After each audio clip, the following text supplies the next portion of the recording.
cas, j'essaye de faire un maximum d'actions pour lutter contre la précarité menstruelle et accompagner les collectivités ou les institutionnels sur ce sujet. Notamment, le département de la Sarthe a été en 2020 le premier département en France à prendre conscience de ce phénomène, mais avec des protections durables. Et on a été le premier département à équiper nos jeunes de collège avec des protections hygiéniques lavables. Donc je le rappelle, j'ai sorti une gamme de serviettes hygiéniques lavables avec, on va dire, ma femme de cœur, Anise Morin, qui est juste derrière et qui, elle, fabrique des chaussons. Et on s'est associé de cœur pour sortir cette gamme de protection et sauver nos emplois post-Covid.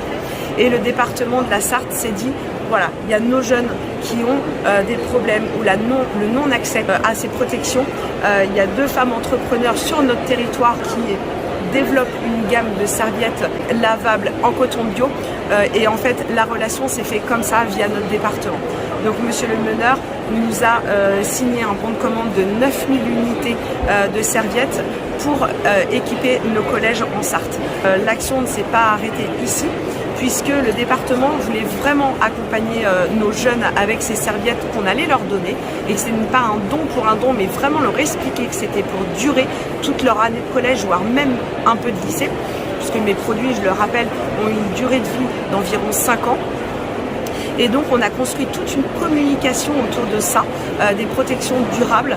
Donc là, pour faire, je me suis rapprochée du planning familial pour m'aider, m'accompagner et valider ces vidéos. On a construit des petits tutos de 3-4 minutes sur comment utiliser une serviette hygiénique lavable, comment on la place dans la culotte, comment on l'entretient, comment je fais quand je suis à l'établissement et qu'il faut se changer. Donc tout ça, c'est expliqué sur des tutos. J'en ai fait aussi par la suite sur les coupes menstruelles et là je suis en train de les faire sur les culottes, même si les culottes menstruelles ont la même utilisation, on va dire, qu'une serviette lavable. Et s'en est suivi de ça une distribution avec les infirmières. Donc moi j'interviens dans les établissements, j'essaye d'en faire un maximum. Il y en a quand même 75 dans Sarthe, donc voilà, j'essaye d'en faire un maximum, mais pas tous.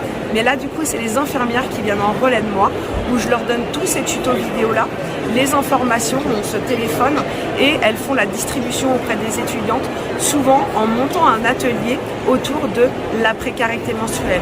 C'est quoi la précarité menstruelle ? Ça peut être un manque financier, ça c'est sûr, je pense que c'est la première définition que tout le monde a en tête, mais pas que. Ça peut être aussi une jeune qui vit avec son papa, peut être arrivé quelque chose à la maman, on ne sait pas. Et il y a encore beaucoup de tabous autour des règles et la jeune peut avoir peur ou de l'appréhension ou honte de demander à son papa de lui acheter des protections, ou un papa qui achète des protections mais qui ne conviennent pas, par exemple sur le flux de la jeune. Et on parle aussi de précarité menstruelle. Ça peut être aussi des gens qui habitent vraiment en campagne éloignée et qui n'ont pas de moyens de locomotion. Et là, ils sont chez eux. Il peut y avoir une jeune ou une femme qui a ses règles mais qui ne peut pas se déplacer pour aller acheter ses protections. Donc là, intervient le lavable et où c'est vraiment des produits qu'elles vont avoir chez elles avec leur flux qui est adapté en flux normal, en flux important. Et c'est là où le département a voulu taper fort en Sarthe. Et s'en est suivi d'autres départements, le Maine-et-Loire, qui a suivi cette action. Il y a eu le département de l'Orne qui a suivi cette action. Et tout récemment, la région Pays de la Loire, que j'ai accompagnée l'année dernière sur une phase test. On a fait 20 lycées. Donc là, je le répète, les départements, ce sont les collèges et les régions s'occupent des lycées. On a fait la phase test avec la région Pays de la Loire l'année dernière sur 20 établissements. Et cette année, notre présidente de région, Christelle Morancet, a déployé le budget entier pour tous les lycées des Pays de la Loire. 5 départements. Vraiment, le projet est très bien accueilli. Parfois, j'ai des chefs d'établissement ou des infirmières qui me disent « Mais non, les protections lavables, nos jeunes ne vont pas utiliser ça, ne vont pas le laver, c'est dépassé, c'était le temps d'avant. » Et à force de discussion, j'essaye toujours de demander aux infirmières de prendre un petit groupe d'élèves et de leur demander justement le rapport qu'elles ont avec les protections lavables. Et en fait, ce sont les infirmières qui reviennent vers moi en me disant « Mais j'ai pas pris la mesure des jeunes. Et oui, ils me demandent du lavable, ils me demandent des serviettes lavables, ils me demandent des culottes menstruelles au lieu du jetable. » Et là, en fait, c'est génial parce que moi je me dis que d'équiper des jeunes en lycée, encore une fois, ils vont avoir les protections pendant les 3 années de lycée, si pas d'accident, et même un peu plus au niveau de leur université, et ça va les soulager. Donc pour moi, rien que ça me rend heureuse. Bon, les réseaux sociaux, c'est vrai que ça a permis avant tout de prôner ou de vanter les protections lavables. Avant tout, les réseaux sociaux ont été très bons sur le sujet. Pourquoi? Parce que ça a permis de lever le tabou qu'il y a autour des règles. Parce qu'avant même de parler des protections, le sujet des règles est encore très sensible, très tabou. Et les réseaux sociaux ont permis ça, de lever sur notre nouvelle génération là qui arrive.